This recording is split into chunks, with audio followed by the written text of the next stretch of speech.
If I could just start out by asking Saurabh, how has the bank's digital journey evolved over the past 2 years? New India Bank has taken a lot of initiatives in the digital transformation, especially in the last 2 to 3 years. I'll just start with the recent,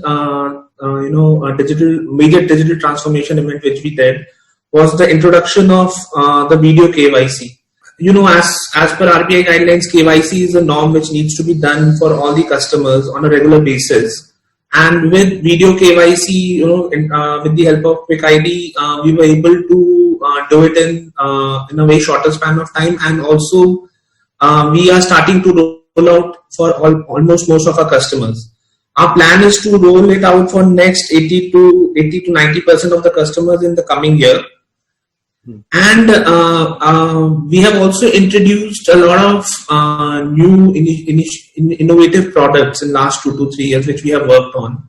So, for example, if we start, with card operations, we are one of the cooperative banks, where we are providing, contactless cards in Visa network. We have, for example, we are one of the cooperative banks who have also started using fraud management systems to detect frauds and to have a proactive monitoring of our frauds. Also, in part of innovation in digital transformation, we are working in various new ideas. Where we want to provide customers lockers at their homes. Right now, this project is under the R&D development in R&D stage, but we are using latest of our technologies such as geotagging, biometric authentication, face recognition technologies, where we can use this facility to provide lockers at their at the ease of the customers at their homes. Is the cyber security. So we are one of the few primary banks who have taken the initiative, and we have got we have taken one of the best service providers in terms of Security Operations Center (SOC), where we have taken state of art SIEM solution, which is Security Incident Event Management solution, which proactively monitors all the cyber security attacks, all the attacks, malicious attacks in terms of to our servers, to our networks, anywhere. Before we can go a bit deeper into all of this, Saurabh, can you just compare the challenges faced by a New India Bank in terms of technology adoption, say some of the giant banks that are out there in the form of Axis Bank, HDFC, SBI? Are there any unique challenges that you specifically face? One of so there are primarily two unique challenges which we face as a cooperative bank. One would be, I would say, the human management or the human capital, which for us, cooperative bank is very difficult to attract. So the banks, huge private players and big banks, public banks, the attraction towards the human capital is very easy. The process, it's very, they get the best of the talent, they scout best of the talent. But for us, getting that talent is slightly a difficult process. That's point one. And second is, I would say, breaking into other two parts would be the cost of technology as well as the risk of adoption of that technology. So, all these, best of the breed technologies, they come in a cost, and you need to understand, before adopting it, a lot of factors we need to, take care, before going ahead with the technology, and the risk of adopting. So mostly we cannot go and have a first mover advantage in various technologies. That's quite a big risk with the cooperative banks, which usually they cannot take. It becomes very difficult for them, to get an approval and everything. So the first mover advantage usually comes. It's not very easy for us to, to capitalize. And third, I would say, is the adoption of technologies by their customers. So the customer base of the big banks and the customer base of ours are not that similar. There can be some similarities, but they are quite different. So the adoption of technologies, is something which our banks need to work more than the private players or the public players. Saurabh, can you talk a little bit about this unique concept that you spoke about, the home lockers? So how exactly will that work, and what is the technology behind it? So right now it's in the research and development stage. I'll just tell you how this, this thing came up. So most of the branches in Mumbai, preferably, are located where, suppose you need to go and open a locker. You usually spend around 20 to 30 minutes. So we did an internal survey and everything, and we found out that customers usually go to lockers around 3 to 5 times in a year. And they usually spend around 20 to 30 minutes on an average. And additionally, we found out the problems which the customers are facing. Sometimes you do not get a proper parking space near the branch. And, this keeps on creating a lot of issues. So that's how we came to the concept of locker on wheels. So whereas, all the locker rooms will be converted into kind of these vaults where this portable locker would be placed. Right, with the help of an application or an internet, we can combine it with our internet banking or mobile banking application. Suppose the time usually comes. So, for example, if you have made a locker delivery request at 1 o'clock, so at 12, and it usually takes from the branch to your residence around an hour. So, before 1.5 hours or so, the customer will get a proper OTP. With the help of that one-time password, that particular locker in the vault would be removed. No one can just remove a locker. It's a customer request where it will be removed from that particular end, and then it will be delivered to you. The customer can look the whole delivery path through his application and everything. It will be geotagged and everything. So the locker would be only opened in his particular location with the help of his biometric or face recognition systems which are there.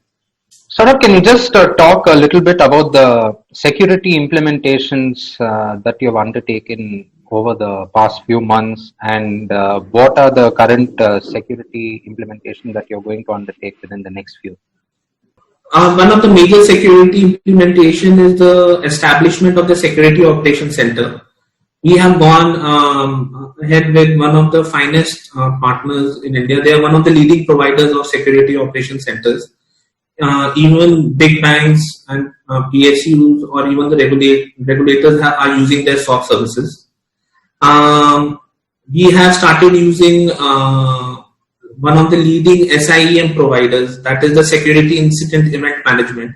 So with this help of software, it keeps on monitoring all the attacks which are happening at our bank. And, so usually what happens is we usually get a tremendous amount of attacks. And we keep on, our security systems like our firewall, our antiviruses and everything, they take off their attacks. But we are now monitoring it 24/7. So we are monitoring all our attacks. We are analyzing at the end, where we are getting, and we are also now safe with the zero-day attacks, meaning new attacks, which no one has faced and everything. We are usually safe with that. Second thing is we have also implemented. So there is a firewall at every. We have a perimeter and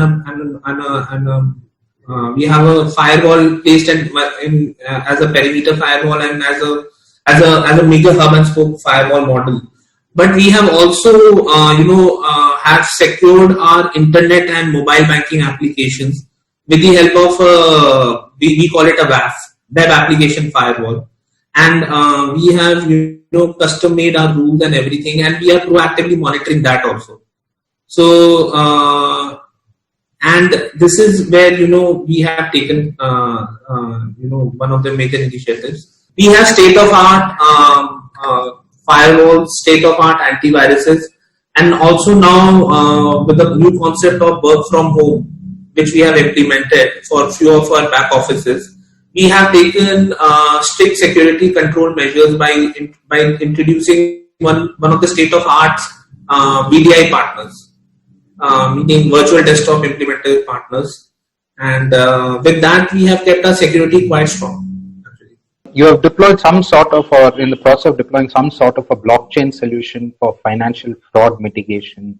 So how is that coming about? And additionally, can you also talk about the adoption of robotic process automation? In what areas or services are you utilizing that?